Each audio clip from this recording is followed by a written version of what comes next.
아버지 성경의 증거대로 오실 그리스도를 힘입어 아버지께 나아가 그 큰 구원을 이루신 아버지를 찬양합니다. 어느덧 한 해의 마지막 달을 지나고 있습니다. 지나온 시간들을 돌아보니 아버지가 여기까지 이끄셨음을 고백하지 아니할 수 없습니다. 헛것 같고 지나가는 그림자 같으며 그 영화와 불의 꽃과 같은 인생들을 기억하사 만물 안에서 만물 위로 이끌어주시고 거기에만 있는 기쁨으로 충만케 하시니 은혜 위에 은혜를 입습니다. 헛되고 헛되며 모든 것이 헛된 만물 속으로 아들을 보내주시고 그 아들로 말미암아 새롭게 하사 영혼과 잇대어진 생명의 삶으로 이끄신 아버지, 지으신 모든 것이 이완하나 아버지께 속한 것들은 영원하며 아들의 생명을 가진 자의 삶도 영원한 현재가 되어 신율의 인도를 받는 영생의 삶은 허무가 가득한 만물 안에 그 무엇으로도 삼킴당하지 않는 아버지의 사랑 안에 있음이 얼마나 부유한지를 알게 합니다. 이 사랑 안에서 주님 다시 오실 소망을 가지고 파레시아를 준행하는 새언약 백성의 직업을 잃어버리지 않게 우리를 붙들어 주옵소서. 아버지, 우리 이제 말씀을 듣습니다. 듣는 자나 전하는 자가 한 성령 안에서 그리스도의 말씀이 선포될 때 듣고 함께 기뻐하며 하늘의 기쁨으로 충만케 하여 주시옵소서. 예수님의 이름으로 기도합니다.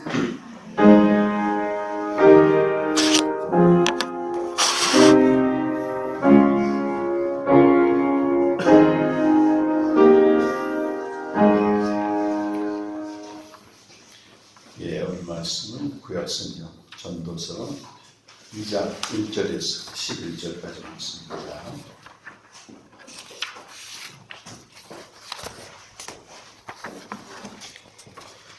전도서 2장 1절에서 11절까지 말씀을 한 목소리로 교독하시겠습니다. 제가 먼저 읽고 여러분 나는 내 마음에 이르기를 자 내가 시험 삼아 너를 즐겁게 하리니 너는 나를 위하였으나 보라 이것도 헛되도다. 내가 옥심에 관하여 말하여 이르기를 그것은 빛이 것이라 하고 내가 이르기를 이것이 무슨 소리인가 하려나. 내가 내 마음으로 깊이 생각하기를 내가 어떻게 하여야 내 마음을 지혜로 다스리면서 술로 내 육신을 즐겁게 할까. 또 내가 어떻게 하여야 천하의 인생들이 그들의 인생을 살아가는 동안 어떤 것이 선한 일인지를 알아볼 때까지 내 어리석음을 꼭 붙잡아 둘까 하여. 만약에 사업을 크게 하였노라. 내가 나를 위하여 집을 두고 포도원을 놓으며 여러 동산과 과원을 만들고 그 가운데 각종 과목을 심었으며 나를 위하여 수목을 기르는 산임에 물을 주기 위하여 남녀노비들을 사기도 하였고 나를 위하여 집에서 종들을 낳기도 하였으며 나보다 먼저 예루살렘에 있던 모든 자들보다도 내가 소와 양떼의 소유를 더 많이 가졌으며 부모와 왕에게 소유한 보배와 여러 사망의 보배를 나를 위하여 샀고 또 노래하는 남녀들과 인생들이 구하는 척척들을 많이 부었노라. 내가 이같이 창성하여 나보다 먼저 예루살렘에 있던 모든 자들보다 더 창성하니 내 지혜도 내게 여전하도다. 무엇이든지 내 눈이 원하는 것을 내가 구하지 아니하며 무엇이든지 내 마음이 즐거워하는 것을 내가 받지 아니하였으니 이는 나의 모든 수고를 내 마음이 기뻐하였습니다. 이것이 나의 모든 수고로 말미암아 너를 몫이로다. 11절을 같이 읽겠습니다. 그 후에 내가 생각해 본즉 내 손으로 한 모든 일과 내가 수고한 모든 것이 다 헛되어 바람을 잡는 것이며 해 아래에서 유익한 것이로다. 아멘. 우리 지난주에는 지금 월드컵 축제가 있어서 저도 좀 밤잠을 설치고 봤습니다만 그 승리의 기쁨은 또 잠깐 지나가고 패배가 주는 또 아쉬움으로 또 한 주간 보낼 것 같습니다. 지금 전도서 오늘 지금 묵상하고 있는데 오늘 이 말씀으로 진정하고도 영원한 기쁨이 무엇인가를 조금 이런 거 나누려고 합니다. 전도서에 나오는 전도자라고 하는 히브리어 원어는 코헬렛입니다. 코헬렛, 카할이라고 하는 불러 모으다 거기서 나오는 파생인데 코헬렛이라고 번역 직접 읽는 게 좋을 것 같아요. 그 뜻은 사람들이 모인 곳에서 연설하는 자다. 이 코헬렛은 인생을 다 살아봤습니다. 다 살아보니 인생 경험을 가지고 헛되구나. 1장 2절 말씀이 그 전도서 전체를 이끌어가고 있는 중심 사상인데요. 한번 읽어보겠습니다. 1장 2절 전도자가 이르되 헛되고 헛되며 헛되고 헛되니 모든 것이 헛되도다. 5번 나오죠. 근데 원문에는 최상급 형용사를 써서 헛된 것 중에 헛되고 헛된 것 중에 헛되고 모든 것이 헛되다 이렇게 표현되어 있습니다. 근데 그 3절 보면은 해 아래에서 이 말이 나오고 또 하늘 아래에서 13절에 하늘 아래에서 반복되는 말입니다. 전도서에만 있는 해 아래에서 이 말은 소위 만물 안의 세계를 말합니다. 만물 안의 세계는 우리가 다 아시는 대로 헛되고 헛된 무상성이 그 본질이라고 하는 겁니다. 무상성, 유한하고 무상하다. 그래서 일종의 허무주의가 전도서 전체를 시작하고 마감하고 있는데 12장 8절도 마찬가지로 모든 것이 헛되고 헛되다 이렇게 이제 마감을 하고 그럼 뭐가 진정한 삶입니까? 하나님의 말씀을 듣고 순종하는 것이 진정한 삶이다. 허무주의로 끝나지는 않습니다. 전도서는 하나님을 경외하고 그 말씀에 순종하는 것이다. 우리 프로테스탄트 개신교 신학자들과 개신교 목회자들이 꼭 알아야 될 게 2가지입니다. 하나는 초대교부부터 시작해서 종교개혁에 이르는 소위 고전적인 정통에 대해서 잘 알아야 됩니다. 그런데 그것만 알면 교회나 이런 메시지나 이런 모든 것들이 중세시대로 또 돌아가는 거예요. 정통주의는 이미 한 번은 사형 선고를 받았습니다. 한계에 이르렀기 때문에. 소위 검증을 해야 되는데 그것이 계몽주의 이후 기독교에 대한 비판을 겸허히 수용할 때만이 진정한 메시지와 진정한 기독교가 된다고 하는 거 저도 최근 들어서 굉장히 중요하게 생각하고 있습니다. 그렇지 않으면 기독교 신앙은 완전히 교리에 갇혀버리고 중세 기독교가 했던 일들을 반복한다고 하는 것입니다. 그래서 여러분 지금 같이 읽고 있는 19세기, 20세기 프로테스트 사상사는 그 폴틸리가 죽기 2년 전에 그 시카고 대학에서 강의한 겁니다. 여러분 신학생이다 생각하고 강의를 듣는다 생각하고 쭉 읽어보시면 다 정리가 되는데 어려운 건 넘어가시면 돼요. 그냥 전개의 한계가 있기 때문에 너무 중요한 책을 여러분이 보니까 시간을 하고 있는데 어쨌든 책 읽는 것도 취미가 아니고 아까 보니까 일이라고 일 정신을 집중해서 이해가 안 되면 또 한 번 읽어보고 그럼 이게 종교개혁 이후 현대까지 전체적인 맥락이 나오기 때문에 정말 이 신앙이 반듯하게 건전하게 설 수 있어. 그렇지 않으면 미신적인 신앙이 또 되고 말아요. 이 첫 번째가 계몽주의인데 계몽주의는 뭐 지난번에도 말씀드렸지만 핵심은 한 가지만 알면 됩니다. 인간의 유한성을 밝히 정의했다고 하는 겁니다. 인간은 유한하다. 그래서 무한하신 하나님을 다 알 수가 없다. 이것이 계몽주의의 이제 핵심인데 그 다음 나온 게 이제 낭만주의는 어떻게 인간이 하나님을 모를 수가 있느냐? 우리 안에는 신적인 어떤 직관이 있기 때문에 직접 만날 수 있다. 이렇게 이제 계몽주의가 얘기를 합니다. 대표적으로 슐라이마가 이제 영생에 대해서 얘기할 때 영생은 죽어서 실현되는 생명이 아니고 이 땅에서 신적인 삶에 참여하는 것이다. 요한복음 17장 3절 그렇게 이제 해석합니다. 직관이 있다는 거죠. 어떤 우주에 충만한 생명을 우리가 직접 경험할 수 있는 직관이 우리 안에 있다. 이게 참 문제가 되는 게 뭐냐면 이게 종교다원주로 가는 거예요. 후대 평가를 보게 되면 우리는 직접 하나님을 만날 수가 없고 오직 예수 그리스도를 통해서만 그분을 만날 수 있는데 이제 그리스도에 대한 얘기가 좀 약화되어 있습니다. 기독론이. 그래서 후대에 좀 비판을 받지만 어쨌든 구원이라고 하는 것은 하나님과의 직접적인 교제가 계속되는 상태다. 이런 정답은 얘기를 많이 했습니다. 신적인 삶에 참여하고 그래서 하나님이 다스리고 통치하는 세계가 되면 유토피아처럼 세상이 바뀌어야 되는데 실제 세상의 현실은 그렇지 않아요. 비참한 사회 현실, 특히 산업화와 더불어서 부르주아 프롤레타리아가 대립하게 되고 억압받고 고통당하는 많은 사람들이 나타나게 되고 특히 인간의 어떤 부패성과 불확실성, 불안정성이 이제 허무주의를 이끌게 됩니다. 그래서 19세기 들어와서는 거의 허무주의가 뭐 전 기독교 국가죠. 거기에 이제 편만했는데 두 사람, 한 사람은 이제 쇼펜하우고 이 사람은 굉장히 불교 정신에 가깝습니다. 그러니까 모든 살려는 의지를 포기하라는 거예요. 그 무아하고 비슷해. 불교하고 상당히 통하는데 수동적인 허무주의고 이제 능동적인 굉장히 적극적인 허무주의자는 니체입니다. 니체는 인생은 돌고 도는 것이다. 존재의 수료가 길은 영원하다. 그러면서 자기 극복을 이야기합니다. 신은 더 이상 필요 없고 없다 이렇게 이제 선포하고 신이 없는 그 자리에 힘의 의지라고 하는 인간의 초인적인 능력이 들어가는 거예요. 그래서 모든 고통과 죽음까지도 돌파할 수 있는 힘의 의지가 있다. 뭐 이런 얘기를 했는데 상당히 그 좀 20세기 거의 뭐 사상 중심에는 다 니체 사상이 있지만 당연히 한계는 있죠.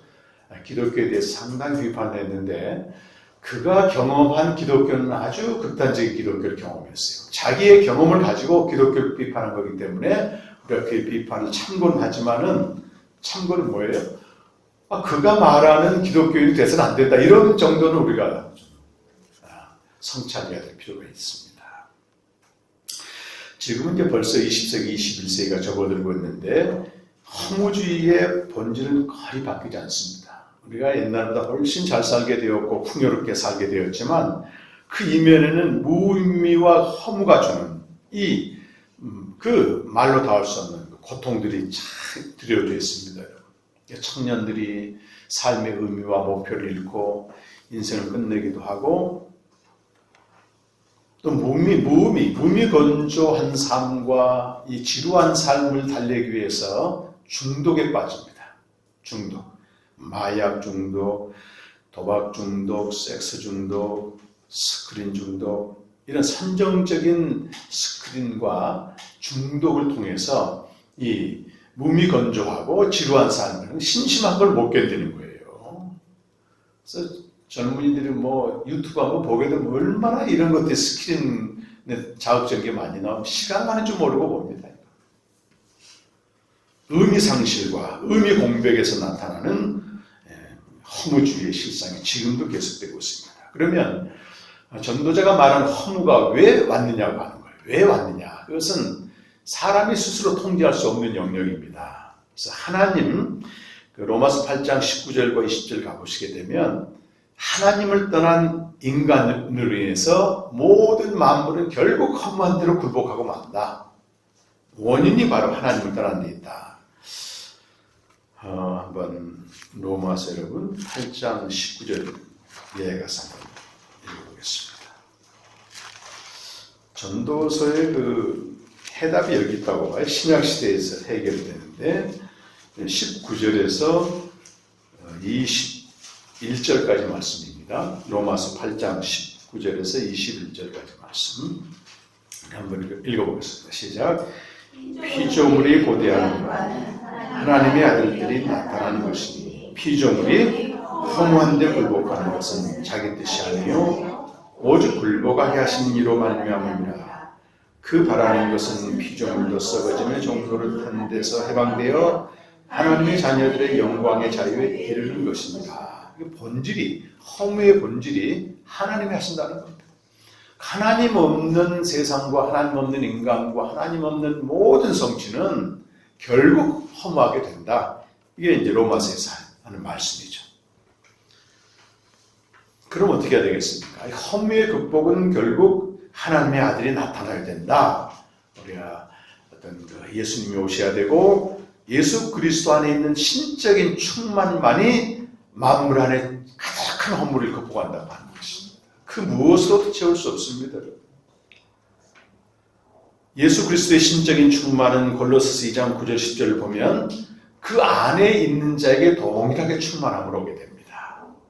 그러니까 그 안에 그리스도 안에는 신적인 충만이 가득한데 우리도 그 안에서 충만해졌다. 동일성이죠. 동일성.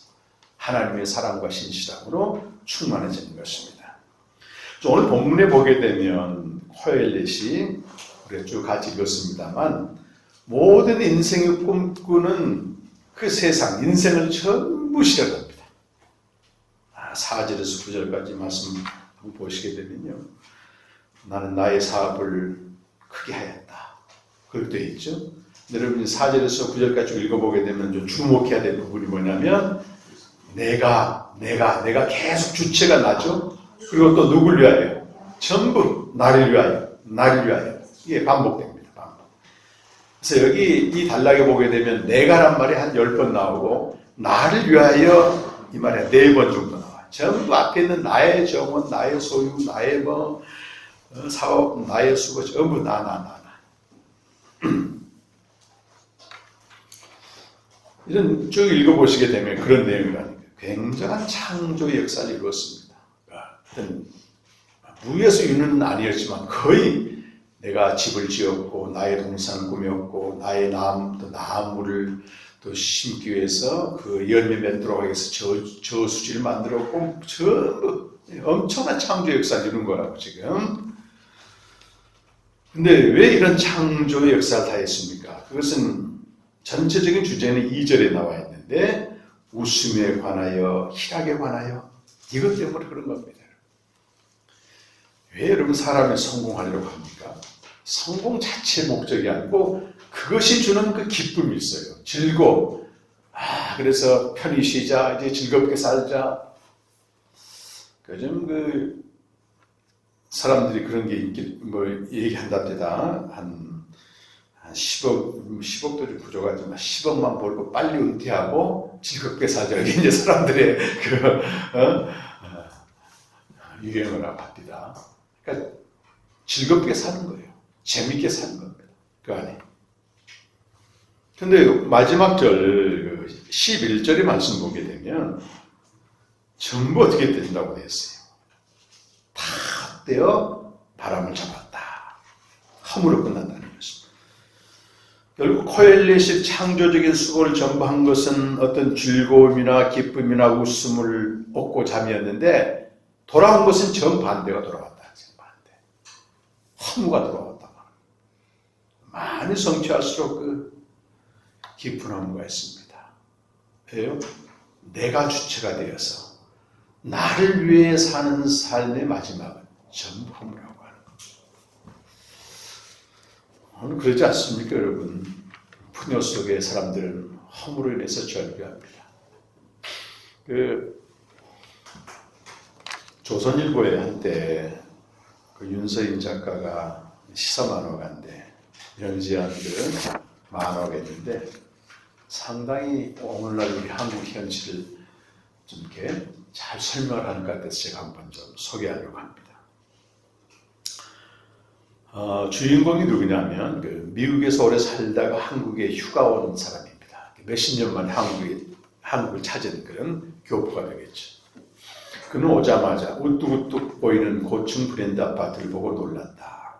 미국에서는 부자들이나 쓰는 비데, 화장실 비데 있죠. 비데가 곳곳마다 있었다. 그래서 요즘은 그 고속도로 공중 화장실도 비데가 있더라고요. 비데. 골목마다 중형차들이 가득했다. 그러면 프랑스나 이런 유럽 가보면요. 정말 중형차는 거의 없습니다. 그 차 중에 저도 중형차 짜서 그렇지만 한 9대는 거의 소형차입니다. 도로가 좁기도 하고 주차장도 있지만 근데 우리나라는 그 반대래. 통계도 나왔어요. 판매되는 차가 중형차가 거의 90%입니다. 근데 또 석유는 한 방울도 안 나지. 차마다 블랙박스가 있고 아파트나 건물마다 차량 번호 자동 인식 주차장이 있었다. 제주도 그렇습니까? 서울은 거의 그럽니다. 지금 아파트. 그래서 며칠 전에 동생 집에 갔더니 그 아파트 문을 안 열어주는 거죠. 주차가 들어가는데 그래서 경비실에서 그래요. 그 주인이 먼저 핸드폰에 등록을 해놓으면 자동으로 여는데 그렇게 해야 된다는 거예요. 그래서 사정해가지고 그 나이 들어갔습니다만 완전히 바뀌어요. 시스템이. 인터넷은 최고 속도다. 가는 곳마다 놀랍고 편리한 것 투성이었다. 지하철과 버스를 동시에 타는 맞는 교통카드, 버스 도착 알림 전광판, 거미줄 같은 지하철. 지하철 원조인 유럽에도 없는 스크린도 파리 같은 데 가보면요. 그 제일 오래된 지하철이잖아요. 냄새도 쾌쾌 나고 에어컨이 안 돼요. 그러니까 한여름에도 문 열어놓고 다녀야 돼. 먼지 다 들어옵니다. 그리고 그 화장 지하철 역사 보게 되면 이런 냄새들 거기다가 막 그런 참 이렇게 소변 같은 거 나가지고 한국 지하철은 반짝반짝합니다.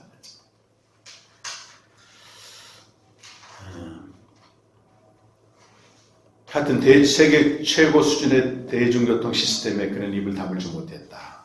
100개가 넘는 TV 채널, 거기서 펼쳐지는 화려한 펀의 세계. 재밌죠?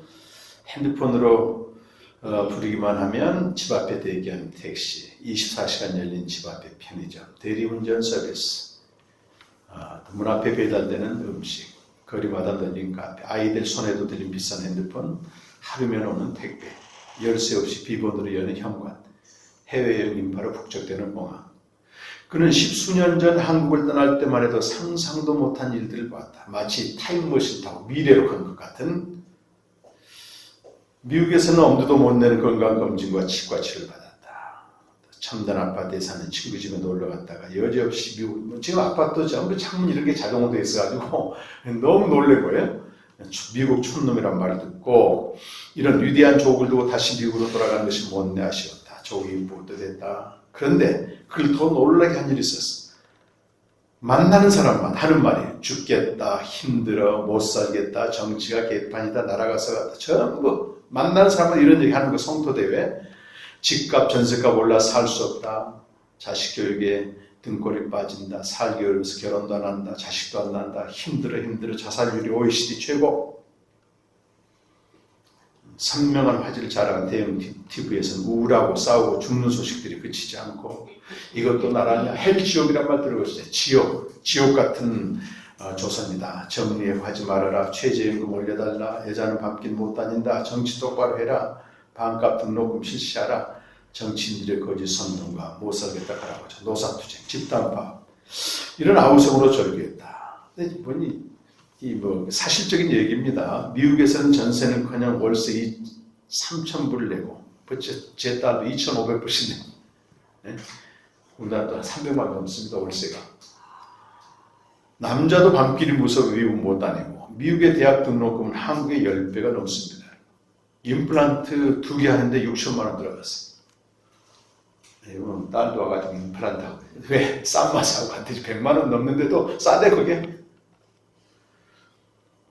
식사 한번 해도 팁 줘야지, 세금 25% 내야지, 유명한 IT 회사도 수천 명씩 정리해고하고, 그러니까 모든 것이 그 최고 수준의 나라에서 거기에 비하면 미국에 비하면 한국은 지상 천국이라는 거예요. 정말 그렇습니다. 해외 나갔다가 들어오시면 공항부터가요. 완전 유토피아야. 근데 속에 들어가보고 전부 못 살겠다, 죽겠다, 불안하다, 자식도 안 낳고 결혼도 할 그러고 살고 있는 거예요. 이렇게 얘기했어요. 이런 나라에서 저렇게 죽는 소리 하는 걸 보니까 진짜 지옥은 사람들 마음속에 있는 건 아닌가. 그리고 그가 그런 얘기 했다는 거예요. 전에는 우리 조국이 잘 살길 바랐는데 이제는 마음이 편안하길 바란다. 그러고 이제 말하고 끝납니다. 상당히 그 현실을 잘 설명한 내용 같아요. 우리가 아무리 잘 살고 오늘 코엘렛처럼 원하는 걸 다 누려도 결국 돌아오는 것은 사망의 증상이라고 하는 걸 보게 됩니다. 자, 그런데 인간의 창조와 수고는 그렇게 끝나게 돼요. 기쁨을 위한 거지만 기쁨 대신 우울과 사망이 오는데 하나님의 창조와 수고는 기쁨 속에서 이루어집니다. 차이가 있습니다. 상당히 중요한 차이입니다. 그러니까 하나님의 창조와 수고는 그 창조하고 수고하기 이전에 이미 충만한 기쁨이 있었어요. 인간의 창조와 수고는 뭐냐면 그걸 통해서 기쁨을 얻으려고 하는 거예요. 이것만 좀 잘 우리가 받아들여도 좋겠습니다. 잠언 8장 30절하고 31절 한번 가보겠습니다. 창세 전의 세계인데요. 창세 전의 세계. 아버지와 아들 삼위 하나님이 어떻게 존재했는가를 여기서 모형으로 그림자로 볼 수 있습니다. 그림자. 30절과 31절 같이 한번 읽어보겠습니다. 내가 여기는 아들 지혜를 말하고 예수님이 되시겠죠. 그 곁에 그는 아버지 하나님을 말합니다. 아들 예수와 아버지. 30절과 31절 같이 한번 읽어보겠습니다. 내가 그 곁에 있어서 창조자가 되어 날마다 그의 기뻐하신 바가 되었습니다. 항상 그 앞에서 즐거워했으며 사람이 거치한 땅에서 즐거워하며 인자를 기뻐했느니라. 그 삼위 하나님의 현존 양식인데 이분들은 기쁨으로 존재하셨어요. 그리고 기쁨으로 모든 걸 창조하십니다. 페리코레시스라는 얘기. 쉬운 성경을 제가 이 부분 가지고 다시 한번 읽어보겠습니다. 여러분 그 요약본에 해놨는데요. 같이 한번 읽어보실까요? 나는 그분 곁에서 건축사가 되어 매일 기쁨으로 충만하여 항상 그분 앞에서 춤추며 그분이 만드신 온 땅에서 춤추며 사람들에게서 기쁨을 얻다. 기쁨이란 말이 막 반복돼서 나오잖아요. 춤추며 기뻐했다는 말을 헬라어로 바꾸면 페리코레시스다. 둥글게 춤을 추다 그런 뜻입니다. 자, 그런데 골로새서 1장 16절에 한번 가보시면요. 그 아들이 창조주가 되어서 기쁨으로 세상을 창조하는데 무엇을 위해서 창조했나? 골로새서 1장 16절에 나오는데요. 거기도 가서 한번 읽어보겠습니다. 신약성경 324페이지. 다시 찾으셨습니까? 골로새 1장 16절. 시작. 만물이 그에게서 창조되되 하늘과 땅에서 보이는 것들과 보이지 않는 것들과 혹은 왕권들이나 주권들이나 통치자들이나 권세들이나 만물이 다 그로 말미암고 그를 위하여 창조되었다. 여러분 만물이 그로 말미암아 예수 그리스도를 말합니다. 하나님의 아들. 중요한 건 그를 위하여 창조했다. 우리 인간의 창조는 철저히 나를 위하여 창조하지만 하나님의 창조는 그 자신을 위해서 창조주를 위해서 창조했다고 하는 것입니다. 그래서 아담 옛사람의 본질은 내가 주체가 되어서 나를 위해 모든 수고를 다하는 것입니다. 내가 주체가 되어서 나를 위하여 모든 수고를 다하는 것이다. 그래서 내가라는 말이 오늘 본문에 10번 나오고 나를 위하여가 4번 나오고. 자, 하나님은 기쁨으로 수고하세요. 기쁨으로 존재하시고 기쁨으로 수고하십니다. 기쁨이 먼저예요. 그런데 인간은 기쁨을 얻기 위해서 수고한다고 하는 아주 중요한 차이입니다. 그런데 인간의 수고는 기쁨이 아니라 오늘 홀렛이 말한 대로 헛됨과 우울과 절망을 가져오고 고통을 가져오는 기쁨을 기대했는데 전혀 반대의 결과가 나오고 그렇기 때문에 코엘렛처럼 성공하면 할수록 뭐에 빠져들어요? 깊은 허물 속에 들어가게 됩니다. 그 허물을 이제 좀 중독에 빠지거나 중독에 들어가거나 심지어 자기 목숨을 끊어요. 올해도 큰 사건 중에 하나가 여러분 넥센의 창시자인 김종주의 죽음인데 그 사람은 정말 엘리트 코스 서울대 컴퓨터공학 나와가지고 카이스트 가서 석사 받고 이제 박사 과정 공부하는 중에 친구들 몇 명하고 게임 회사를 만들었는데 6천만 원 가지고 시작해서 24조 원을 회사를 읽었습니다. 우리나라 3대 부자가 됐어요. 근데 이제 이런 사람들이 상당히 외배적이고 천재적인 사람인데 이걸로 만족을 못하는 거야. 그래서 이제 그만두고 다시 새로운 사업을 준비하다가 하와이에 가서 세상에서 제일 좋은 곳이 하와이 아닙니까? 거기서 우울증으로 이제 생을 마감해. 54살에. 아깝죠? 공허를 못 견딥니다. 뭔가 미쳐야 되는 거예요. 상당히 오히려 정직한 사람, 이런 사람들. 다른 거에 막 미쳐있다면 좀 더 살았을 수 있겠죠. 그래서 오늘 제목이 헛된 삶과 참된 삶인데 수고 자체가 중요한 게 아니고 주체가 누구며 누굴 위하여 하느냐 그 얘기. 너무 이 성경은요 진리입니다. 진리. 자, 구원이라고 하는 것은 옛사람이 죽고 새 생명으로 사는 것이며 그것은 다른 말로 헛된 삶을 살던 자가 참된 삶으로 바뀌는 겁니다. 그래서 신라의 말은 구원이란 무엇이냐? 그것은 하나님과 의식의 계속적인 교제다. 계속적인 교제란 말하고 의식이 뭐예요? 내가 실제로 의식하면서 사는 거 무의식 속에 사는 게 아니고 매일. 고린도서 5장 14절 15절에서는 자기를 위하여 사는 옛사람이 십자가에서 죽고 이제는 자기를 위해서 살지 않는 주를 위해 사는 새 생명으로 사는 것이 구원이다 이렇게 말합니다. 그렇다면 영생의 삶이나 참된 삶은 먼저 존재적으로 삼위 하나님의 테리코레스에 참여해서 뭐 하는 겁니까? 거기서 아들의 기쁨으로 충만해. 그 아들의 기쁨이 나의 기쁨이 되는 겁니다. 우리 찬송가 중에서 여러분 죄악 벗은 나의 영혼은 기뻐하며 춤을 추겠는데 이 찬송가가 정확하진 않아요. 보통 사람들이 죄사함의 기쁨을 얘기하는데 하나님의 아들의 기쁨은 죄와 아무런 상관없는 아버지 품에 있는 충만한 기쁨입니다. 기쁨의 근원이 거기 있는 거예요. 이거 조이라고 해요. 영어로.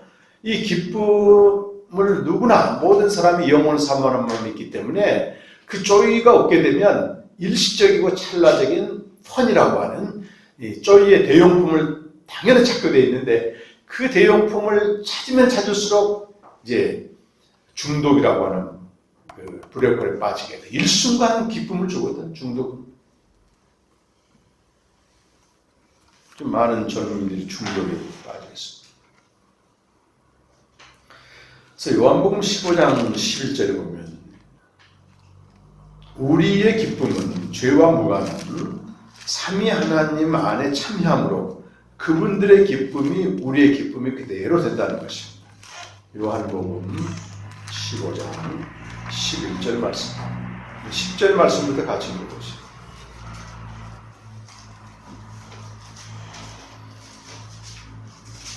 내가 아버지의 계명을 지켜 그의 사랑 안에 거하는 것 같이 너희도 내 계명을 지키면 내 사랑 안에 거하리라. 11절 말씀 함께 시작. 내가 이것을 너희에게 이름은 내 기쁨이 너희 안에 있어 너희 기쁨을 충만하게 하리라. 아들이 자기 속에 있는 기쁨을 우리 안에 주어서 결국 우리의 기쁨이 충만하게 된다는 거잖아요. 이것은 만물 안에 어떤 조건이나 상황이나 여기와 아무런 상관없는 기쁨입니다. 감각적으로 올 수도 있고 그냥 마음의 잔잔한 고요함으로 올 수도 있고 그래요. 항상 있는 기쁨입니다.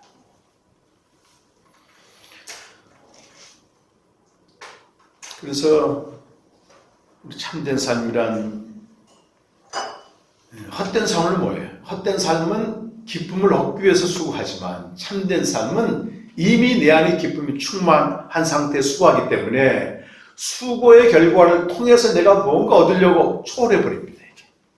그렇잖아요. 기쁨으로 했으면 끝나지. 이 옛사람의 특징인 기쁨을 위하여 수고하는 사람은 뭔가 수고하게 되면 사람들의 반응을 구하거나 결과에 대해서 또 스스로 평가하거나 이런 걸 하는 거예요. 그러니까 비교해서 월급 적으면 이제 투쟁하는 거지. 기쁨으로 수고하게 되면 기쁨을 얻기 위해 수고하는 게 아니고 일하는 것 자체가 기쁘다고 하는 것이 결과가 아니고 결과. 마르다와 마리아 그 비유가 있는데 누가복음 10장 38절에 42절 한번 가보시면요. 이 말씀 많은 사람도 오해합니다. 10장 38절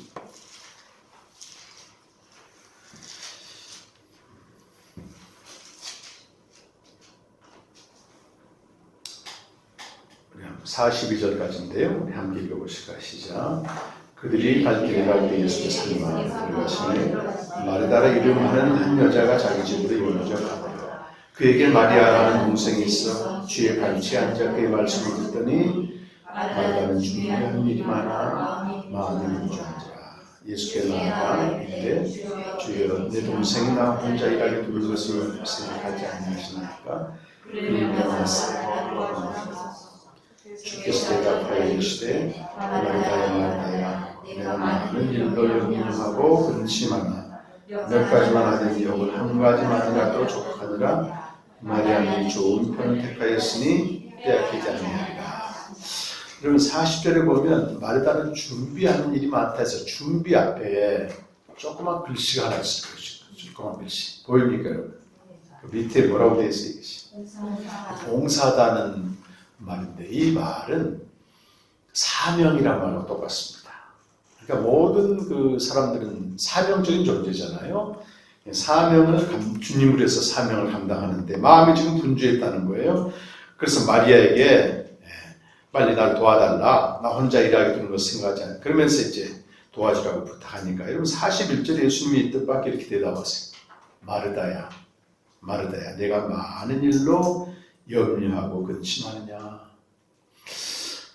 몇 가지만 하든지 원래는 원문에는 한 가지만 하라고 되어 있어요. 한 가지만. 몇 가지는 나중에 추가된 겁니다.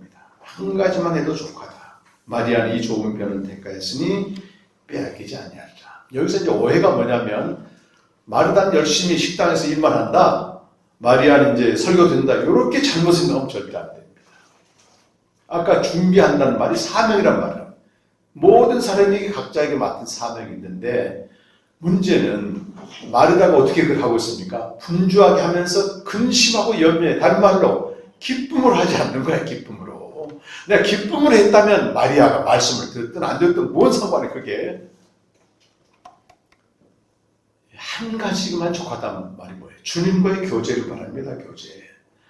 그러니까 우리가 준비, 사명, 봉사라고 하는 것은 가장 중요한 출발점이 주님과 교제고 거기서 오는 기쁨이 있을 때만이 다른 것들은 의미가 있는 거예요.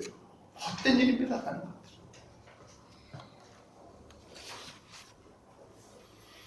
그래서 결론적으로 참된 삶이란, 헛된 삶과 대조되는 참된 삶이란 먼저 존재적으로 은혜를 받고 기쁨을 누려야 되는 거예요. 삼위 하나님의 페리코레스 참여하는 생명의 교제가 있어야 됩니다. 아들의 기쁨이 나의 기쁨, 여기까지 가야 됩니다. 생명의 교제는 단순히 말씀 묵상한 차원이 아니고 여기까지 이르러야 되고 이건 반쪽이고 요한일서 1장 1절에서 4절까지는 반드시 이 공동체 안에서 서로 자백과 용납을 통한 충만한 기쁨이 와야 돼요. 이 공동체는 모일 때마다 존재적으로 상대로 인해 내가 기뻐하는 거잖아요. 스바냐 3장 17 보게 되면 너희 가운데 거하신 이는 전능하신 하나님이다. 내가 너희로 인하여 기쁨을 이기지 못하며 너희로 인하여 기뻐하고 즐거워한단 말이에요. 그 하나님이 우리 가운데 계시는데 지금은 이제 성육신하신 아들이 계시기 때문에 우리가 어떤 형제나 또 지체를 대할 때 그 자신을 보지 말고 그와 함께 계시는 하나님을 보게 되면 얼마든지 기뻐할 수 있습니다. 자, 공동체가 참 소중하고 또 중요합니다, 여러분.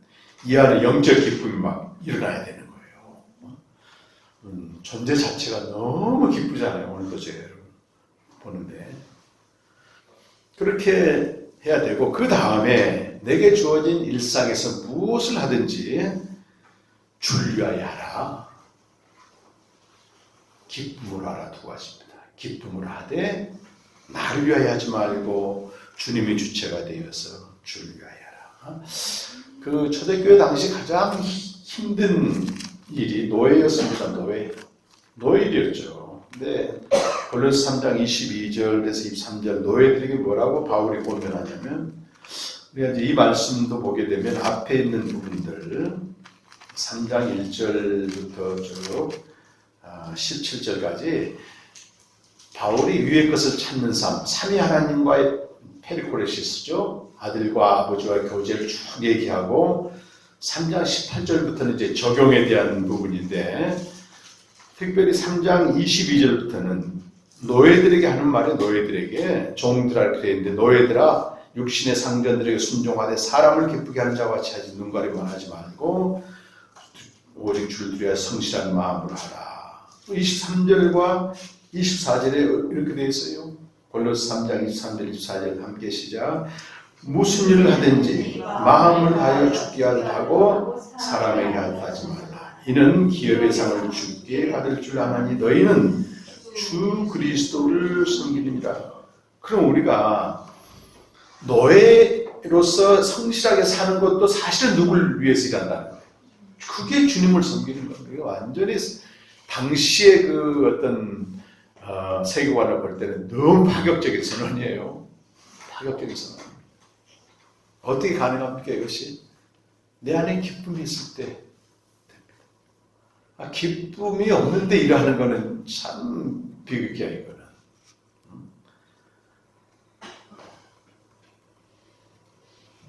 그럼 육체적으로는 밥을 먹어야 일하잖아요. 밥을. 영적으로는 교제를 통해서 기쁨이 있어야 일하잖아요. 지난달 창원에서 이렇게 목사님과 교제를 했는데 제가 이제 강의 중에 그런 얘기 했어요. 보통 이런 데 오게 되면 3시쯤 일어나야지 한 3시간 정도 교제를 하고 합니다. 그랬더니 그중 목사님 한 분이 목사님 매일 그렇게 하게 되면 이게 의무가 되고 뭐 또 자기가 되지 않느냐 그러더라고. 저는 한 번도 그 생각을 안 해봤어요. 근데 이제 그 목사님 질문을 하니까 제가 그때는 대답을 못했는데 그 다음 강의 시간에 제가 이런 대답을 했습니다. 여러분 무슨 밥 먹는 게 자랑이고 밥 먹는 게 자기가 될 수 있습니까? 이거 안 하고 어떻게 하루를 살 수 있으며 어떻게 거기서 오는 그 사랑과 신실함과 기쁨을 경험하지 않고 어떻게 살 수 있어? 난 그게 더 의문이다. 그렇게 대답을 했습니다. 자랑도 아니고 자기도 아니고요. 살아야 되니까 먹는 거고 헛된 삶이 안 되기 위해서 매일 그렇게 나가는 겁니다. 우리 그 서울 공동체 박혜영 집사님은 그 쿠팡에서 제일 구신일을 하는데 요즘 이제 반품을 이렇게 좀 다시 정리하는 그런 작업을 하는데 사람들이 너무 이기적이어가지고 작은 것만 하고 큰 거는 다 옮겨놓은 자기 앞에 자기가 이제 그걸 이제 억지로 하는 거예요. 이렇게 불평 안 하고 하니까 한때는 속이 상해가지고 내가 막 그러고 있었는데 기도하는데 갑자기 속에서 어떤 찬양이 올라오더래. 찬양이. 와, 근데 상황은 똑같은데 속에서 찬양이 오고 마음이 평강하면서 즐거움으로. 근데 주변 사람들 모르니까 좀 이상한 게 봤다고 하는 거예요. 그렇게 나가더라고요. 보니까. 기쁨이 있게 되면 하게 됩니다. 기쁨 없이 행하는 모든 수고는 헛되고 바람을 잡는 것이고요. 마지막 그 6번 한번 보시면 그 6번의 6번이죠. 은혜라는 말을 이제 카리스라고 얘기해요. 헬라어로 카리스. 근데 기쁨이라는 말은 또 카라입니다. 카라. 근데 카리스와 카라, 은혜와 기쁨은 동일하게 어디서 나온 말인가 하면 카이로라고 하는 기뻐하다에서 나온 말입니다. 은혜를 받으면 어떻게 되는 거예요? 당연히 기뻐합니다. 참 우리가 주일에 한번 이렇게 만나서 이제 목사님들이 말씀 전하고 하는데요. 은혜를 끼쳐야 된다. 그 말은 그들 안에 다른 것이 아닌 조건이나 상황이 아닌 그 아들로 말미암아 기뻐하는 이 기쁨을 이제 선포해야 되는 거잖아요. 저도 이제 목사지만 정말 말씀을 전할 때 은혜를 끼치지 못하고 기쁨을 주지 못하는 거 범죄하는 것 같아요. 범죄하는 것 같아요. 그래도 이제 일찍 왔어. 저녁에 우리 김승호 장로님 되셨잖아요. 처음 이제 뵙고 여러 가지 얘기를 나눴는데 세상에 벌써 당회를 3번씩 들어갔대요. 3번씩. 당회라고 하는 게 별로 기분 좋은 그런 모임이 아닙니다. 근데 가서 벌써부터 듣는 얘기가 그냥 그 긴장, 또 서로 막 책망, 이 기쁨이 하나도 없는 거야. 기쁨이. 그래서 어쨌든 주님과의 교제를 통해서 장로님 먼저 그리스도께 나가시고 정말 성도들을 그런 그리스도를 인도하는 중책을 감당하셔야 됩니다. 그런 나왔습니다. 빌립보서 4장 4절에 보게 되면 주 안에서 두 가지죠. 항상 두 가지가 나와. 빌립보서 4장 4절. 주 안에서 항상 기뻐하라. 그러기 위해서 모든 염려를 하나님께 다 맡기라는 얘기예요. 이 기쁨의 반대 개념이 빌립보서에서 염려입니다. 염려가 오게 되면 기쁨이 싹 사라진다고. 그러니까 모든 염려를 맡기고 주 안에서 항상 기뻐하라. 이번 월드컵에서 이변이 많이 일어났는데 브라질이 강력한 우승 후보였는데 어디가 졌더라고 보니까 모로코한테 졌나? 브라질이 하여튼 졌어요. 그러니까 그 브라질은 축구가 전부래요. 그 나라는 4년에 한 번 있는 이날만 기다리는 거야. 당연히 우승할 줄 알았더니 져가지고 그 뉴스 보니까 그 나라 전체가 주상직을 하대. 주상직. 잠깐 기쁨은 있습니다. 우리도. 근데 항상 기뻐할 수는 없는 거잖아요. 그거는. 항상 기뻐할 수 있는 것은 주 안에 있을 때만이. 항상 기뻐합니다. 주님이 주체가 되고 주를 위하여. 그러기 위해서 내 안에 먼저 기쁨이 있어야 돼. 서로 사랑과 선을 격려하면서 우리 공동체가 기쁨이 충만하고 모일 때마다 또 하루하루 말씀 앞에 나갈 때마다 일단 기쁨을 회복하셔서 기쁨의 갑옷을 입고 일상에 나아가시기 바랍니다. 그랬을 때 결과에 상관없는, 그렇지 않으면 반드시 결과를 보게 돼요. 그렇습니다. 그래서 기쁨을 전하는, 세상의 기쁨이 아니고 아들의 기쁨, 영적인 기쁨을 전하는 한 주간의 삶이 되시기를 간절히 축원합니다. 우리 한번 합심해서 기도하겠습니다. 우리 헛된 삶을 살 수밖에 없는 옛사람, 그 옛사람이 십자가에 죽고 이제는 아들의 생명을 얻었습니다. 아들의 생명은 뭡니까? 예수님의 생명이죠. 예수님은 그 3년 공생의 기간 동안에 내가 성령으로 말미암아 기뻐했다 그러셨어요. 사탄이 떨어지는 것, 어떤 결과를 보고 기뻐하지 말고 이미 성령 안에서 기뻐하라는 거예요. 먼저 기쁨으로, 이 기쁨이 있을 때만 우리는 참된 삶을 살 수 있다고 얘기합니다. 그래서 매일 생명의 계절을 통해서 아들의 기쁨이 내 것이 되고 그 기쁨으로 우리가 주를 위하여 무슨 일을 하든지 죽게 하듯 하는 그런 한 주간의 삶이 되고 다 같이 한번 기도하시겠습니다.